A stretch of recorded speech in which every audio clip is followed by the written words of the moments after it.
તો આ દીકરી બીજા સમાજમાં ક્યારે જતી હશે જ્યારે તમારા આપણા સમાજના છોકરાઓમાં એ સક્ષમતા નહીં હોય ત્યારે. હું તો ઊંધું કહું છું. લો, આપણો છોકરો દારૂ પીતો મળે, આપણો છોકરો રખડતો મળે, આપણો છોકરો કામ કરતો ના મળે, ત્યારે દીકરી કોઈ બીજા સમાજના છોકરા જોડે જતી હશે. એવું કેમ આપણે નથી માનતા? એ કેમ અંદરથી નથી આવતું? દરેક વખતે દીકરીઓને સલાહ કેમ? હું બહેન છું એટલે નથી કહેતી, સમાજ બે પૈડા સરખા હોય ને એની સાથે ચાલે છે. એટલે હું બહેનોને ખાસ કહીશ, તમે બહુ મોટી સંખ્યામાં આજે અહીંયા છો, અને બહેનોને ખાસ કહીશ, બહેનો આપણે જો ચલાવ્યું ને તો સમાજ બધું જ ચલાવશે.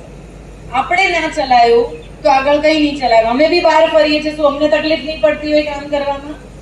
અમે બહાર નીકળ્યા છે તો શું અમારા ઘરના લોકો ભૂખ્યા રહેતા હશે? અમે બહાર નીકળીએ છીએ, શું અમારા છોકરાઓને સંસ્કાર નહીં મળતા હોય? પણ અમે મિશન લીધું કે સમાજ માટે, દેશ માટે બી કરવું છે.